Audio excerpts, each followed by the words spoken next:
This week on Myth, it's time to drink the night away and then some. You'll see that some people want to get home more than others, that drinking yourself sick eventually gets old, and that you shouldn't pass out on the roof. Then, in Gods and Monsters, you'll discover the creepy story behind a simple instrument.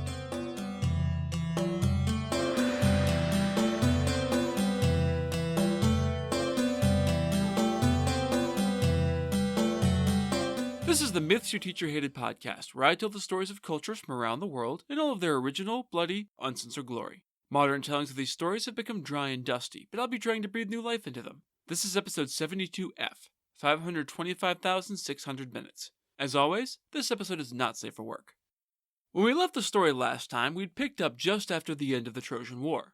Things had gone bad almost immediately, and wise Odysseus had led his men into disaster after disaster, getting bloodied after raiding a random city for shits and giggles, getting his men stoned on Premium Lotus, getting men killed in the home of Polyphemus the Cyclops, and then getting cursed by said Cyclops because Odysseus was too prideful not to reveal his real name, and almost getting home after some help from the King of the Winds only to get blown off course again because his men can't stop being greedy while Odysseus naps.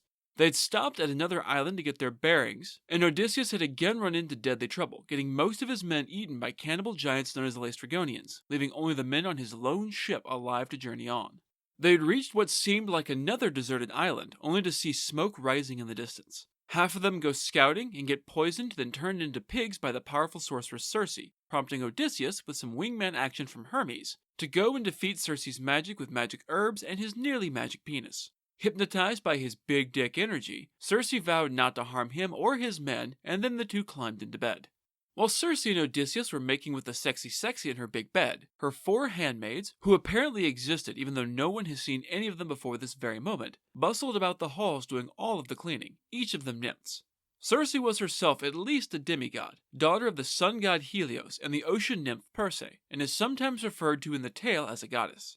None of that changes the fact that Odysseus is still very married to his wife Penelope, who has been patiently waiting for him back on Ithaca. Odysseus is kind of an asshole though, and he doesn't let a little thing like marriage vows keep him from doing the nasty with a goddess he's known for like all of 10 minutes. The handmaids turn the hall into a sex den, draping the furniture in rich red linens, laying out golden dishes on silver tables with fresh bread and strong wine in golden cups and silver bowls, and heating up water in a huge cauldron for a bath. Odysseus has been either at war or at sea for over a decade now, and although he probably got cleaned up while visiting the Palace of the Winds, that was days and disasters ago, so he's probably pretty ripe. I don't blame Circe for wanting him to scrape off some of the funk. In keeping with the theme of romance novel sexy time, Circe bathes Odysseus herself, rubbing the exhaustion out of his muscles with strong but delicate fingers. Once he was clean, she rubbed him down with fine oils to make him smell good and give his hero muscles that sexy glistening effect. She does give him a fleece and a shirt, though there's no mention of pants, so do with that what you will, and sits him down in an ornately carved chair with a footstool to really help him relax. One of the handmaids sets up a table beside the chair with the intoxicating aroma of fresh bread wafting from it. Odysseus had to be hungry for something that wasn't old and dried, but he was also clever and fairly honorable, so he kept his wits about him and played the long game. Try though they might to tempt him with fine food, Odysseus refused to eat, instead brooding intensely into the middle distance. Circe bought the tortured hero look completely. Odysseus, why eat your heart out like that when there's this fresh bread to eat instead? Do you still fear that I mean you some treachery, even though I swore my solemn binding oath? Odysseus knew that gods, even the lesser progeny of the minor gods, could be very touchy where their honor was concerned, so he hastened to clarify what had him all alluringly aloof and serious. Circe, how could I or any man with a heart enjoy these luxuries when his comrades in arms are still the victims of powerful magic? There's simply no way that I can eat until I can look my men in the eye again.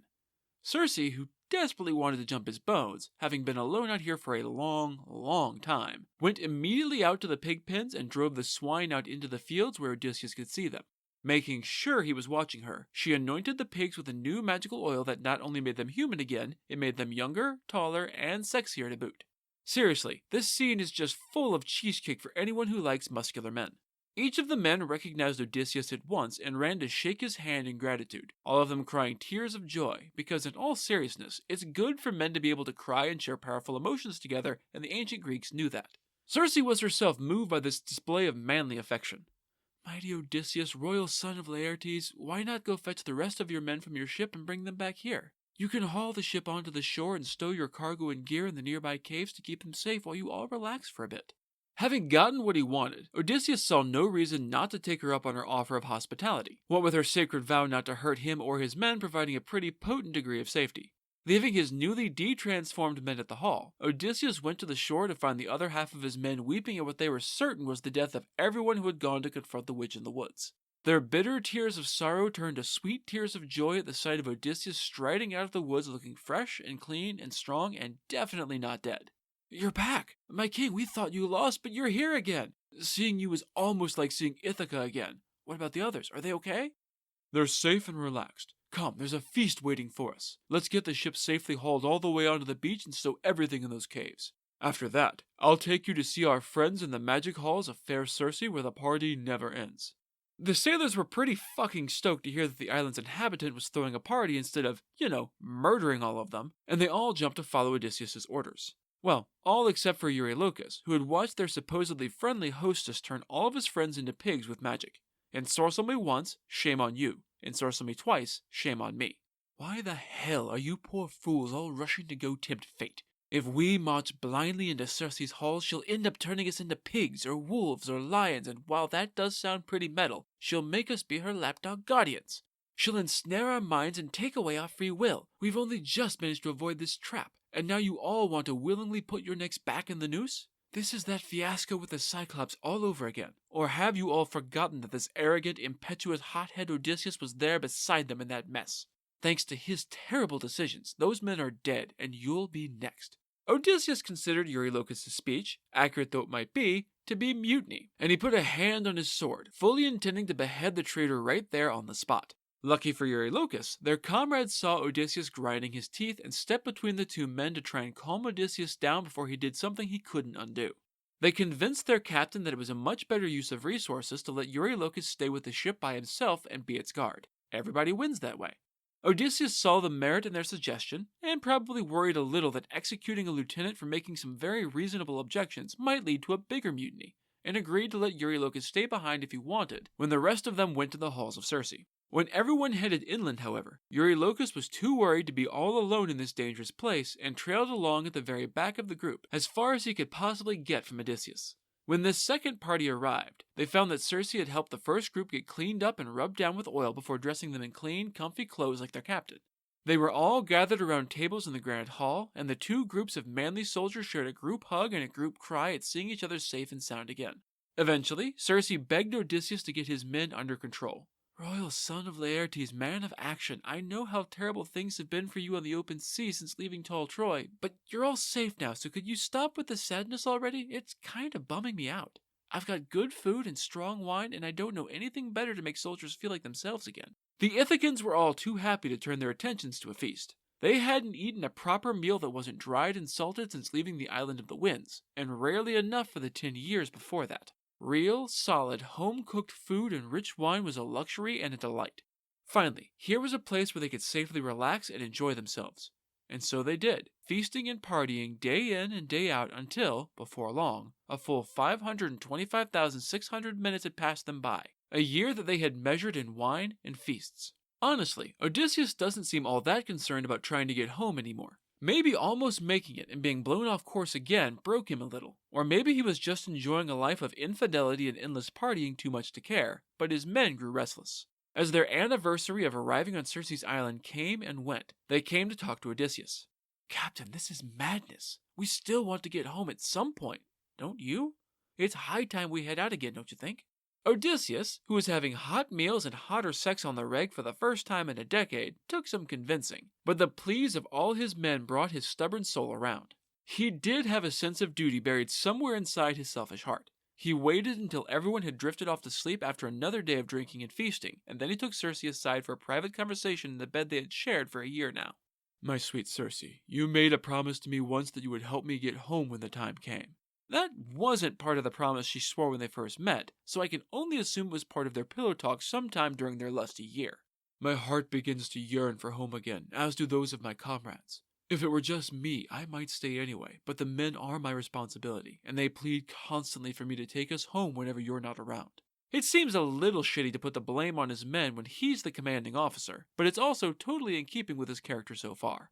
Cersei sighed deeply. She'd always known this wouldn't last, and she'd noticed the men getting more surly lately. Odysseus, my dear soldier, I would not make you stay in my house against your will, but your path does not lead to home just yet. First, you must travel to the House of Death, the land of the great Persephone. There, you must seek out the shade of Tiresias, seer of Thebes, a name you might remember from episode 72b. The great blind prophet retains his power, and, even in death, Persephone has granted him wisdom and everlasting vision. Most flitting shades are empty, insubstantial things, but not Tiresias. That was not what Odysseus had been expecting to hear. He knew as well as anyone how few heroes had made the journey into Hades and come back out again, as well as a few who had tried and failed. At this news, he knelt at Cersei's knees and wept, his heart crushed. Again, he briefly flirted with the idea of ending his life and giving up this insane quest to get home, but once he'd had a good cry, he felt a little better. Cersei, my dear Cersei, who could possibly be our guide on that journey? Has anyone ever reached that dusky house of death in a black ship? Cersei held Odysseus and made soothing sounds. Have no fear, Odysseus, for you were born for adventure. You don't need a pilot at the helm to guide your ship when you have my advice instead. Spread your white sails wide and let the north wind carry you on your way from this island. Once your ship has crossed the Oceanus River, you will come to a desolate coast, empty and lifeless save for Persephone's grove. There, you will see tall black poplars standing tall against the blasted landscape, interspersed with willows whose fruit dies young. Beach your vessel there by Oceanus's churning shore, and you will find the entrance to the land of the dead. You will see where Cocytus, the river of tears, and Phlegethon, the river of fire, flow into Acheron, the river of woes, branching off from Styx, the river of hate. Above the place where dread waters thunder looms a stark crag. There, dear hero, dig a trench the length and depth of your forearm and pour out offerings to the dead. First of milk and honey, then of wine, and then of water. Then sprinkle fresh barley over the lot of it, and repeat over and over a vow to the dead that, when at last you return to Ithaca, you will slaughter a fat heifer for them, and build a pyre loaded with treasure for the restless dead. For Tiresias, offer in addition a black ram, the king of your herds, as his sacrifice for his advice. Once you've finished offering your prayers to invoke the dead in all their fated glory, slaughter a ram and a black ewe, and turn their heads toward Erebus, both a primordial god of darkness and the region of Hades where shades first enter the underworld, though this passage probably refers to the latter. Whatever you do, don't look when you do this, instead gazing out toward the Oceanus River. The countless shades of the restless dead will swarm you then, so you will need to have your men flay the skins from the 2 sheep that lay at your feet, killed by the ruthless edge of your blade, and burn them both, then say a prayer to Persephone and to her husband Hades, dread lord of the dead. And you, Odysseus, you draw your sword then, and use it to drive the hungry spirits of the dead away from the fresh blood of the burned offering, refusing to let them drink of its rich, hot life until you have questioned the sage Tiresias. He alone can tell you the way to go, how to cross the vast expanse of the trackless ocean and find your home again. That's all the help I can offer, valiant Odysseus. As Cersei finished speaking, the sun rose gently above the horizon, washing over Odysseus and his sleeping men. Wordlessly, she dressed Odysseus, her hands lingering on his skin for what would likely be the last time. Once he was ready, she slipped on a rich, silky robe tied with a belt of brocaded gold, and she bound up her hair with a filmy scarf. She watched as Odysseus woke his men and told them the news that they were to set out for home once more. This Odysseus was still cursed, and the gods of Olympus could be very patient when they wanted to. A lousy year had not made them forget, and it was a man named Elpenor who paid the price this time. He was the youngest soldier left alive, and described by Odysseus as being neither overly brave nor terribly clever. During the previous night's drinking, Elpenor had wandered outside to get some air, and probably puke his guts out a little. Being totally shit-faced, he climbed up on the roof and then passed the fuck out. When he heard Odysseus shouting for everyone to wake up and head for the ship, he was so excited and hungover that he completely forgot where he was and ran right off the edge. The poor kid fell head first and broke his neck, which was at least a swifter death than most of his fellows had suffered. Odysseus waited until everyone was out of the palace and headed towards the ship again before breaking the news. Okay, I know I said we were headed home, and we are, but we've got a bit of a detour to make first. Cersei gave me a lead on how to find a safe passage home, but we're going to have to travel into the land of the dead first. We'll need to make sure not to get on Persephone's bad side so that we can have time to consult with the dead seer Tiresias. It'll be fun, right? The men were understandably horrified at the news of their destination. They also knew the stories of the many men who had tried what they were about to attempt, and the very, very few who had succeeded. They wailed in terror and begged Odysseus to change his mind. Surely there had to be another way to get home. If they sailed willingly into death, none of them would ever return. Odysseus let them scream and cry and curse, and then he ordered them to sail north. Their only other option being mutiny, they obeyed. Maybe Odysseus could actually pull this off. Somehow, I'm guessing magic, Circe made it to the black hole before Odysseus and his men. There, she had tethered a ram and a black ewe for the required sacrifice, which meant that they didn't have to raid random towns until they found what they needed. The sheep were waiting for them when they arrived, but Circe had already come and gone, unseen and unheard. No mortal can see a goddess when she doesn't want to be seen. And so, with Odysseus and his men on their way to dusty death, it's time for Gods and Monsters. This is a segment where I get into a little more detail about the personalities and history of one of the gods or monsters from the Zeus pantheon that was not discussed in the main story. This week's nymph is Syrinx. Syrinx was a nymph who entered into myth due to unwanted male attention, but to get to that story, we first need to talk a little bit about the wild god Pan. This rustic god of uncivilized places is one of the oldest Greek gods, potentially predating the Olympians themselves, since some stories have him gifting Artemis with her first hunting hounds, and others have him teaching Apollo the secrets of prophecy. The stories of Pan's birth vary wildly from source to source, with his father usually being either Apollo or Hermes, though Zeus and Dionysus are both candidates as well, although all of these contradict the previous stories, and his mother being anyone from some random nymph to Odysseus' distant wife Penelope. Regardless of who his mother was, she was definitely surprised to see little baby Pan since, even as a newborn, he was a strange-looking little fellow, complete with horns, a long beard, a short pug-like snout, and goat legs. As a result of terrifying his mother and being at least half god, he was taken in by the Olympians and raised as a god, eventually joining the wild wandering retinue of Dionysus. He made his home in the mountains of Arcadia, with his name coming from the ancient Arcadian word for rustic, although it was later associated with the Greek word for all, and became associated with sex, wilderness, and shepherds. In those same Arcadian mountains lived the nymph Syrinx, daughter of the river god Ladon. She was a beautiful maiden of the forest, and modeled her life after Artemis, virgin goddess of the hunt. Her beauty was such that she soon grew tired of being constantly pursued by men and gods who didn't like to take no for an answer. In response to constant sexual harassment, Syrinx took a vow of chastity. The bad news was that this did almost nothing to discourage her creepy pursuers. The good news was that, being a forest nymph, she was perfectly capable of running these men into the fucking ground and escape. She knew these woods better than any of them, and none could keep up with her when she wanted to flee. Enter Pan. He was wandering the empty places of the Arcadian mountains as he was wont to do when he came upon the beautiful Syrinx. As is so often the case with the asshole gods, Pan fell immediately in lust with this nymph that he had literally not even spoken to, and decided that she would be his without bothering about pesky concerns like her opinion or consent. Syrinx knew that look, and didn't wait for him to be the dick he was about to be, and immediately took off running. Like many so-called nice guys, Pan was mad that she didn't wait to hear his compliments and then immediately drop her panties, and he took off in pursuit. Syrinx was a skilled huntress, so she fully expected to lose his ass within a few hundred feet, but Pan was every bit as familiar with these mountains as she was, and also had godly speed and stamina. He could run as fast as she could and thread the trees as nimbly as she could. He couldn't quite catch her, but she couldn't quite lose him either. They were locked in a stalemate.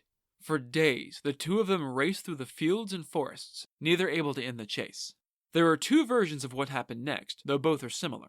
According to Ovid, Syrinx came at last to the home of her sisters in Ladon's river and found her way blocked. Knowing that Pan was right behind her and sure to catch her now, she begged them to hide her, to save her, to do something, anything. They used their power to change Syrinx into a reed growing along the banks of the river, one of countless identical plants. Pan burst into the scene to see the water nymphs vanishing beneath the river and no sign of Syrinx. The wind blew plaintively through the empty field and across the dancing reeds. The soft breeze drew a melodic, bewitching chord from the reeds, and Pan realized what must have happened. With a sigh, he took the entire clump of reeds, since he didn't know exactly which one was her, and bound them together by length to make the first ever set of panpipes, vowing that one way or another they were always going to be together. In another version, Syrinx instead calls out to Zeus for aid, and it is he who turns her into a reed along the bank of the river. Pan was so angry at being denied his opportunity to compliment Syrinx, because he was just being friendly, damn it, he smashed the reeds on the rocks. He was immediately remorseful, as abusive people often are, and tried to fix the broken reeds, but that's not how that works. He collected the broken reeds and tried to kiss them, and his hot breath caused a melody to float out from the shattered reeds. He took the 7 pieces, or 9 depending on the version, and bound them together. Though today we mostly know them as the panpipes, they were originally known by the Greeks as the syrinx, a name that is still used today, since Pan wanted to make sure that the name of his beloved nymph was never lost, and we'll never get to find out what she thought about the arrangement. True to his word, he was usually seen with his pipes from then on, making the instrument synonymous with shepherds and satyrs alike. So if you're ever being chased through the woods by a creeptastic nice guy who just wants to compliment you whether you want one or not, don't ask Zeus for help or things might get weird. That's it for this episode of Myths Your Teacher Hated. Keep up with new episodes on our Facebook page, on iTunes, on Stitcher, on TuneIn, or on Spotify. Or you can follow us on Twitter as @HardcoreMyth and on Instagram as Myths Your Teacher Hated Pod. You can also find news and episodes on our website at mythsyourteacherhated.com. If you have any questions, any gods or monsters you'd want to learn about, or any ideas for future stories that you'd like to hear, feel free to drop me a line. I'm trying to pull as much material from as many different cultures as possible, but there are all sorts of stories I've never heard, so suggestions are appreciated. The theme music is by Tiny Cheese Puff, whom you can find on Fiverr.com. Next time, we'll journey into death with Odysseus and his men. You'll see that your mother is never too dead to talk your ear off, that Persephone has a reputation, and that some people are just dying to talk to Odysseus. Then, in Gods and Monsters, you'll see that the only thing standing between you and world domination is dirty ears and snake tongues. That's all for now. Thanks for listening.